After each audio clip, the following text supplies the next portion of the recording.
mais um texto a ser tratado aqui, que é do Salo de Carvalho, Penas e Medidas de Segurança no Direito Penal Brasileiro, Fundamentos e Aplicação Judicial.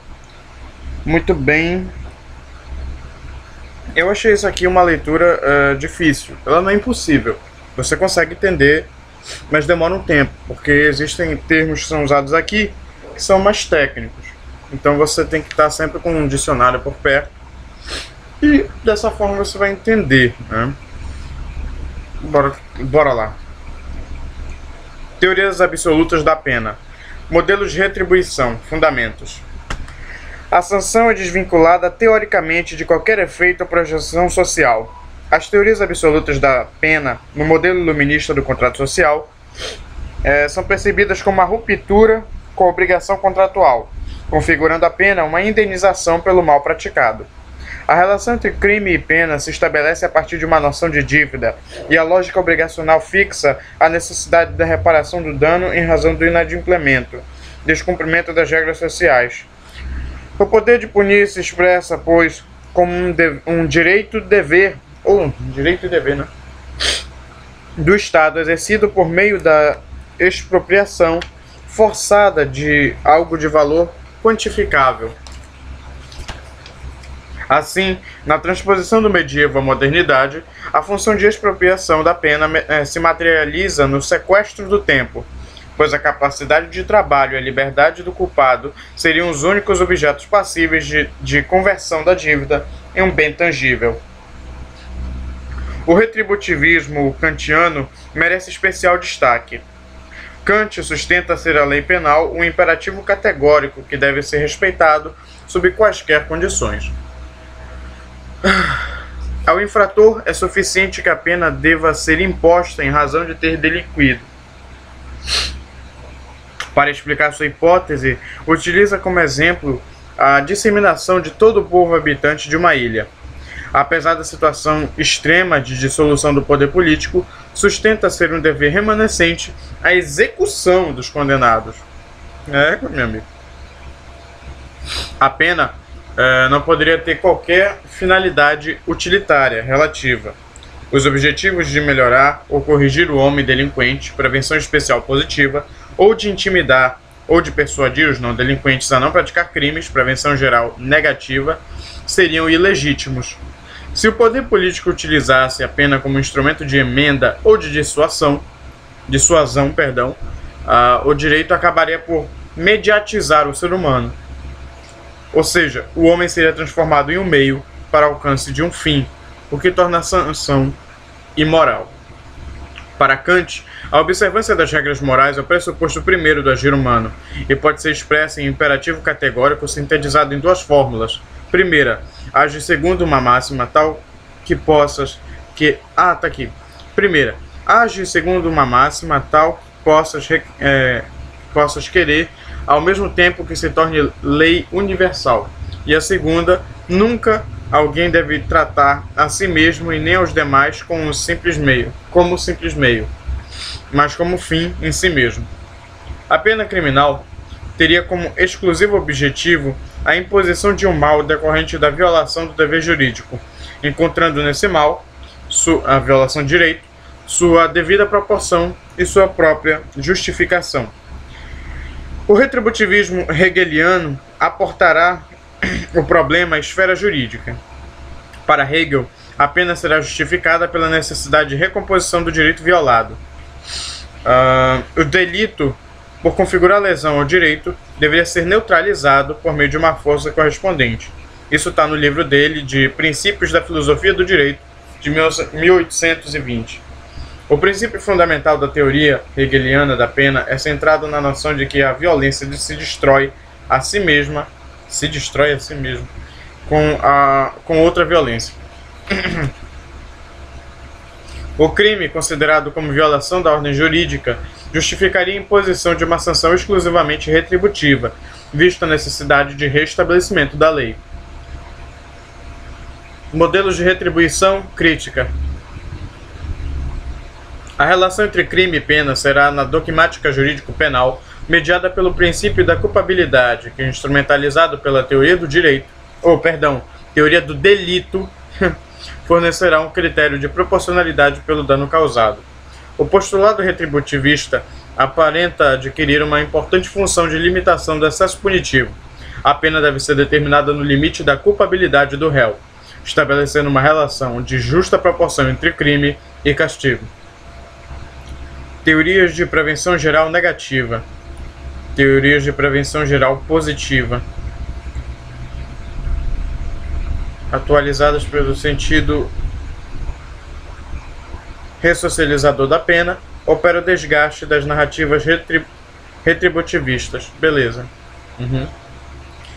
Roxin eu tô brincando. Constata que, embora as teorias de retribuição estabeleçam limites ao poder punitivo do Estado, exercendo importante função liberal de salvaguarda da liberdade, se a pena deve corresponder à magnitude da culpabilidade, está proibido impor lição através de uma penalização drástica nos casos de culpabilidade leve, gerando indesejáveis efeitos desde a perspectiva político-social. O autor também aponta, 57, essa página aqui tá cortada. Gerando indesejáveis efeitos desde a perspectiva político-social. Beleza. Vamos para outra parte. Teorias relativas da pena. Conforme destacam Zaffaroni e Batista, existem dois grandes discursos de legitimação do poder punitivo construídos a partir de funções preventivas. Teorias da prevenção geral, as quais se subdividem em negativas, dissuasórias, e positivas, reforçadoras. Teorias de prevenção especial, as quais se subdividem em negativas, neutralizantes e positivas, ideologias. As teorias relativas de destaque na literatura penal e criminológica que marcaram de forma mais contundente a penologia moderna foram as de prevenção geral negativa, teorias de dissuasão, e as de prevenção especial positiva, teorias de emenda. Vamos lá. Um dos fatores que impediriam o retorno da sociedade civilizada ao estado de barbárie seria o estabelecimento de penas pelo poder político soberano legitimamente constituído. A necessidade de ruptura com o estado de natureza constrangeu os homens a se sujeitarem às penas. A intervenção punitiva, portanto, passa a representar uma das condições de vida em sociedade. A cessão da liberdade individual é a contrapartida oferecida pelo cidadão, ao firmar o contrato para justificar o poder de punir. Todo exercício do poder que se afasta dessa base é abuso e não justiça. É uma usurpação e não mais um poder legítimo. Com a entrega da liberdade individual como garantia da obrigação, o poder de punir é fundamentado e limitado. Como o pacto versa essencialmente sobre a liberdade individual, bem penhorada em garantia, somente este bem, liberdade, poderia ser executado em caso de violação do contrato. A incidência da pena sobre qualquer outro bem seria ilegítima, pois excederia o pactuado. Somente a liberdade poderia ser objeto da sanção. A pena privativa de liberdade, instrumentalizada no tempo do confinamento, constitui-se como modelo sancionatório ideal da primeira modernidade penal, sobretudo porque a liberdade de locomoção seria o único bem individual suscetível de cálculo no tempo, constituindo algo que se projeta como linha reta do passado ao futuro. Beccaria desenvolve uma teoria da pena baseada em critérios de utilidade social, transpondo a ideia de que a justificativa intrínseca absoluta seria suficiente para legitimar o poder de punir. A tese utilitarista fundamentadora pode ser expressa na equação a máxima felicidade ao maior número possível de pessoas. Como diz o Beccaria. Só um momento.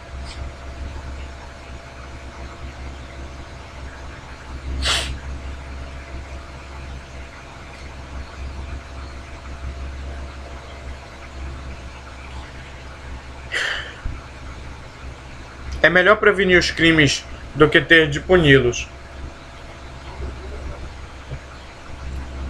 O legislador sábio deve procurar antes impedir o mal do que repará-lo, pois uma boa legislação não é senão a arte de proporcionar aos homens o maior bem-estar possível e preservá-los de todos os sofrimentos que se lhe possam causar, segundo o cálculo dos bens e dos males desta vida. O sentido utilitário da pena rompe com o pensamento retributivista, na qual a sanção possui finalidade em si mesma, ao repreender fatos passados ao invés de atribuir significado futuro. A pena adquire uma finalidade intimidatória, pois o exemplo aplicado ao infrator seria o meio necessário para constranger o corpo social a não incorrer na mesma conduta. Aqui ele fala de Marx, nosso querido filósofo, e vem para Feuerbach. Densifica o modelo de prevenção geral. Feuerbach densifica o modelo de prevenção geral negativa de Beccaria e marca o discurso dissuasório como o de maior identidade com um projeto político criminal da primeira modernidade penal. Feuerbach indaga sobre o fundamento do conceito jurídico de pena em Anti-Hobbes. O autor parte do pressuposto de que o fim da sanção não pode ser a correção do culpado, sobretudo porque o Estado não é autor, mas protetor. Tutela a liberdade. O indivíduo está submetido à vontade comum representada pelas leis. Caberia ao Estado a criação de condições que impeçam eficazmente as lesões aos direitos. As instituições jurídicas e políticas, apesar de caracterizadas pela coerção física, teriam como finalidade a proteção dos bens dos integrantes da comunidade civil. O sentido retributivo da pena não cria condições de prevenção do ilícito. Postula um modelo de sanção que permita antecipar o cometimento do crime e que, sendo proveniente do Estado, seja eficaz, sem que requeira o prévio reconhecimento da lesão. O fundamento intimidatório da pena, se o objetivo da sanção criminal é a dissuasão daqueles que não cometeram crimes, a aplicação da pena deveria ser inequívoca, sob pena da perda do seu caráter simbólico. Segundo Feuerbach, o objetivo da cominação legal da pena é a intimidação de todos como possíveis protagonistas de lesões jurídicas. A finalidade de sua aplicação é a de dar fundamento efetivo à cominação legal, dado que sem sua aplicação haveria lacuna, seria ineficaz. Se a lei intimida todos os cidadãos e a execução deve dar efetividade à lei, o objetivo imediato ou final da pena é, em qualquer caso, a intimidação dos cidadãos através da lei. A punição não é direcionada ao indivíduo que praticou o delito, prevenção especial. Inexiste, pois, nas teorias justificadoras da pena da primeira modernidade penal, qualquer fim educativo ou moral. A ideia estritamente jurídica de sanção exclui a prevenção particular, negando qualquer conteúdo pedagógico ou perspectiva de melhoramento moral do autor do ilícito. O mérito das teorias da prevenção geral negativa é o de evitar a tendência sobre o presente no âmbito punitivo da fusão das esferas do direito e da moral. É possível afirmar que a teoria da coação psicológica é praticamente a única entre todos os sistemas clássicos de fundamentação das penas que respeita o pressuposto ilustrado da secularização do direito. Aí vem a parte das críticas, né, que você tem no caderno. Bora lá.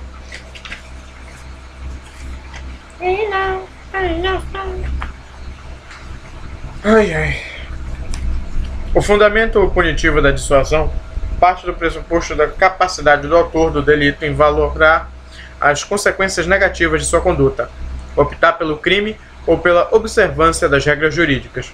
O conhecimento das normas de conduta e a opção livre para sua violação estão ancorados na ideia iluminista de livre arbítrio, a prevenção especial positiva e a geral negativa. Os modelos correlacionistas pressupõem o sujeito como incapaz de compreensão de sua conduta, pois condicionado por causas e fatores endógenos ou exógenos, os discursos dissuasivos percebem o homem como ser racional e livre na eleição de suas ações, consciente das consequências de seus atos. culpabilidade, periculosidade, livre-arbítrio e indeterminismo e determinismo, dissuasão e correção, pena e medida de segurança são palavras-chave para compreender tensões e dicotomias entre as grandes narrativas penológicas do século XX.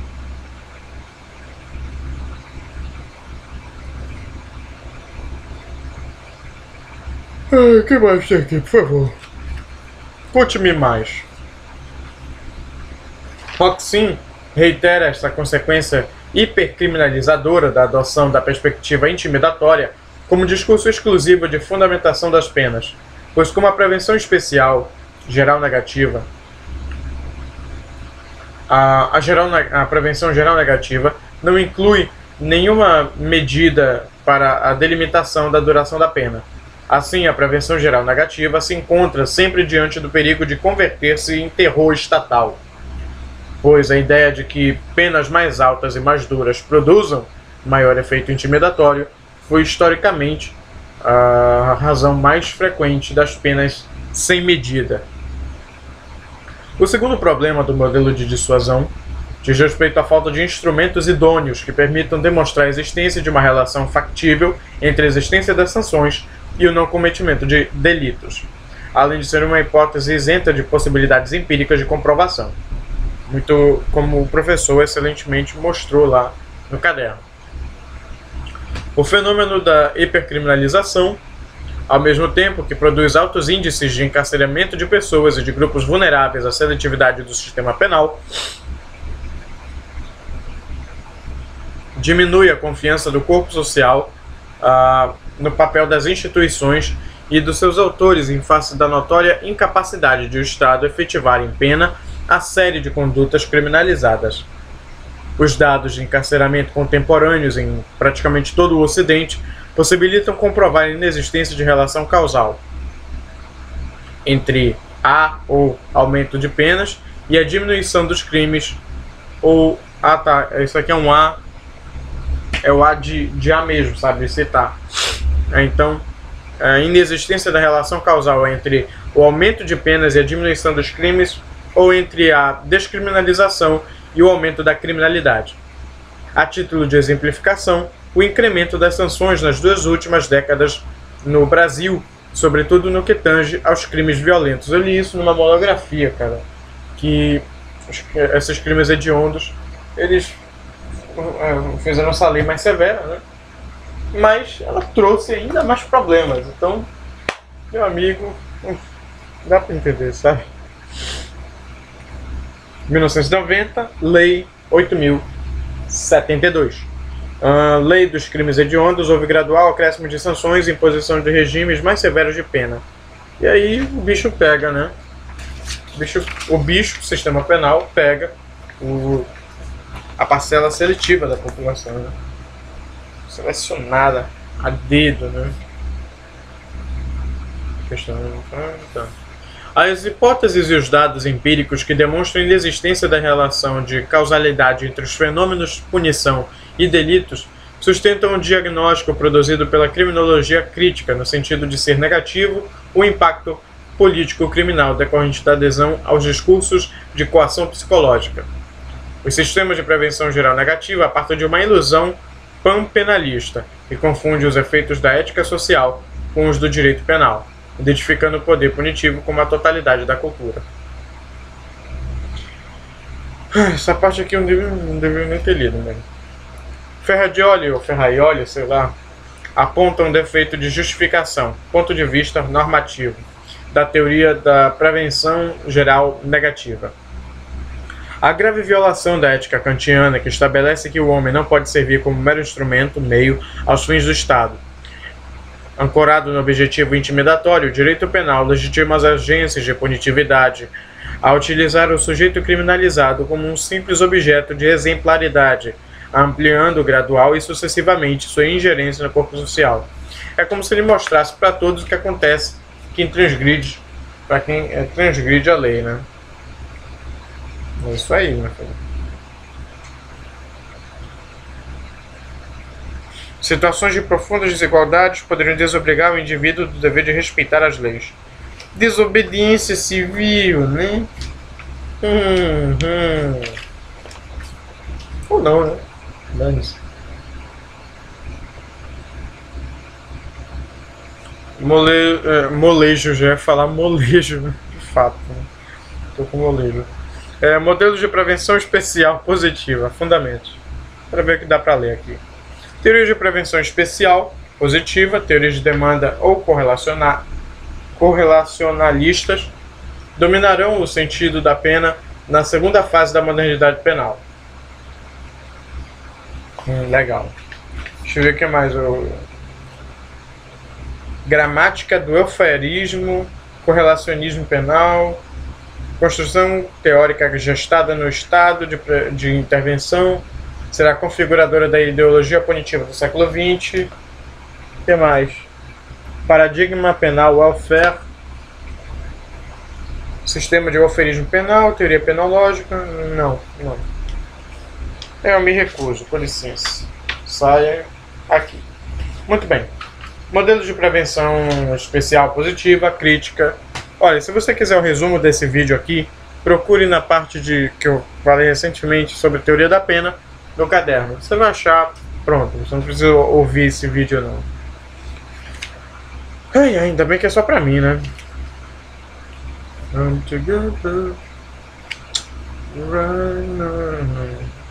E morreu. Nada a ver. Bora lá. Doutrinas de prevenção especial positiva legitimaram inúmeras práticas autoritárias no interior das instituições totais.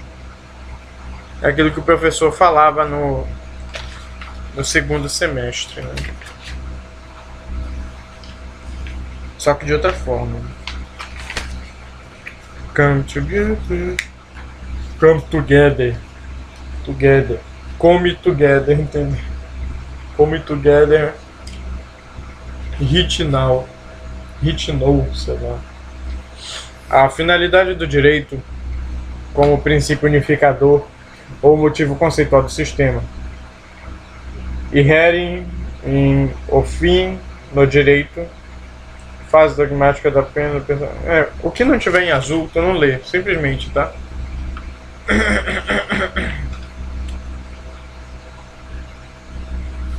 O que não tiver em azul, tu não lê, tá?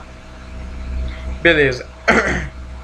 O direito penal se instrumentaliza a partir dos fins da pena. Sob o predomínio da ideia de fim, a violência punitiva se converte em direito penal. Experiência histórica dos sistemas punitivos permite concluir pelo caráter finalista da pena, cujo efeito é atribuir a sanção a um objetivo e uma medida que se desenvolvem nos seus pressupostos, delito, no seu conteúdo, no seu âmbito de incidência, sistema de penas. O que não tiver em azul, tu não lê. Não, mas só ter certeza. Não tá, sabe, passando nada. Por mais inadequados ou ingênuos que possam parecer os fins atribuídos, ou por mais realizáveis que sejam os objetivos designados às penas, os instrumentos dogmáticos do direito penal serão naturalmente moldados e adequados a partir destas orientações. O conceito de fim pressupõe, em sua própria índole, o de meio. Atores do sistema penal nos procedimentos de imputação do delito, aplicação concreta da sanção. Absolutas e relativas, inclusive as híbridas, finalidade positiva atribuída à pena.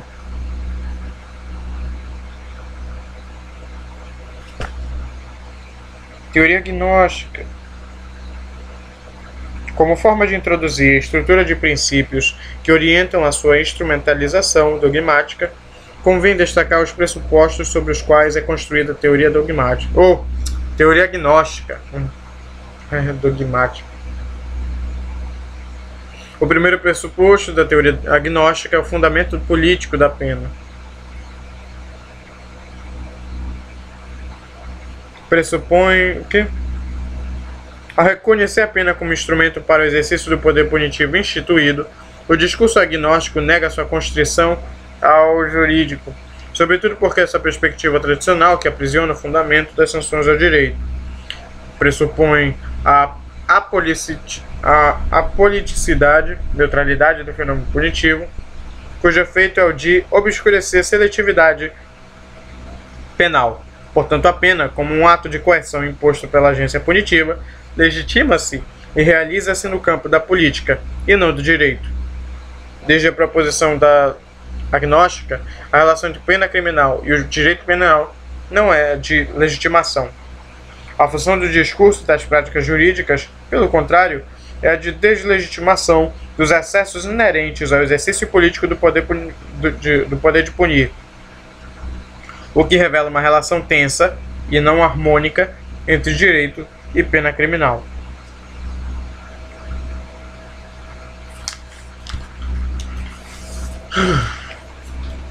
O segundo pressuposto, sanção criminal, função de controle social.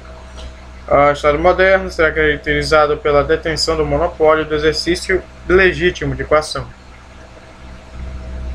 O terceiro pressuposto agnóstico, a pena é um fenômeno incancelável. Perspectiva agnóstica é nutrida pela crítica abolicionista. Abolicionista aqui não é de escravos não, tá? É aquele lado de abolício crimes mesmo. Discursos neoconservadores. Mais uma vez, os conservadores são o diabo do planeta Terra, né? Sendo que demônios não estão só de um lado, estão em todos os lados, em todos os lugares. Gente ruim, meu amigo, tem tudo que é lugar. Não tem essa de ideologia santa e pecaminosa. Simplesmente, ele está em todo qualquer lugar, você tem gente ruim em tudo que é lado, sabe? Então, não tem essa, sabe?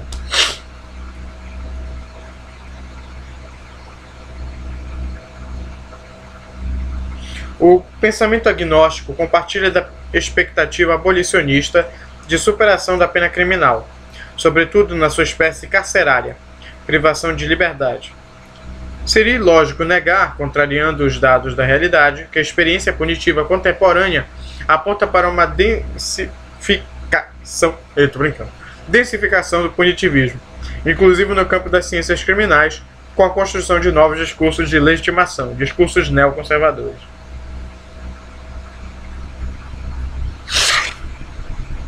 Neoconservative.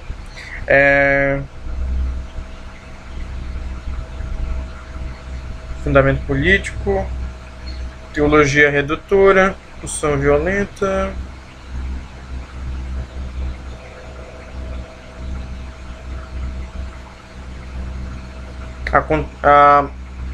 A única finalidade possível de ser atribuída ao modelo agnóstico de pena é a contração do potestas puniendi, poder punitivo, contração dele, né?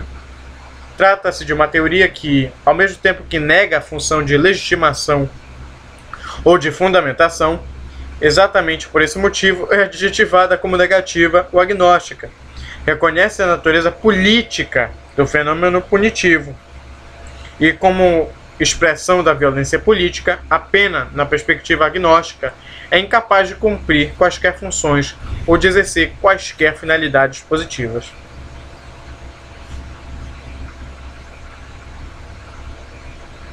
Construção do modelo agnóstico.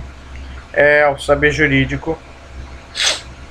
Teoria agnóstica não é uma teoria da pena, mas sim um modelo dogmático crítico, que objetiva, por meio de manipulação virtuosa das ferramentas jurídicas pelos atores do sistema penal, restringir a potência punitiva ou a punitividade. Modelo dogmático crítico. O que será, né? O que será? Saberemos nos próximos capítulos. Já está acabando os capítulos, né? Está acabando as páginas aqui, ó. Teoria agnóstica da pena, dogmática consequente. Companheiros e companheiras. Não precisa imitar, cala a boca. Um sentimento de ceticismo em relação à possibilidade de proposição de novos modelos teóricos de legitimação. Discurso dogmático redutor, perspectiva negativa, questiona a adoção de modelos de justificação, o Zaffaroni.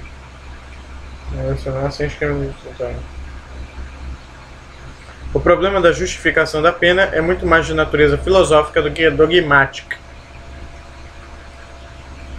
Poder punitivo não é exercido pelo magistrado, mas pelos aparatos da burocracia punitiva. Na estrutura do sistema punitivo, a agência legislativa, criminalização primária, a agência policial, criminalização secundária e as agências carcerárias executam a pena. O trabalho do juiz é condicionado por uma série de seletividades que evidencia as ações concretas do sistema punitivo, as atividades políticas do exercício de criminalização das pessoas ou dos grupos vulneráveis, a incidência do controle penal. No que tange à produção da criminalização, a atividade dos operadores do direito, julgador, acusador e defensor, é sempre residual.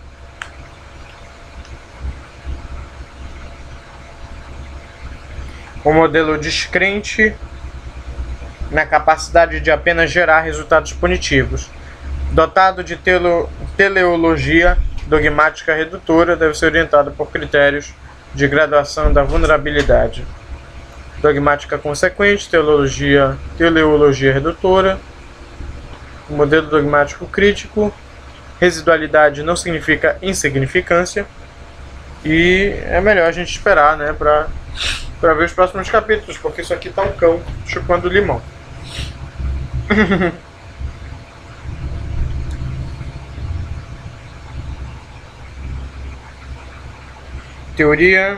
Criminologia crítica. Teoria agnóstica mais garantismo. Traz mais realidade para a realidade, né? Só brincando.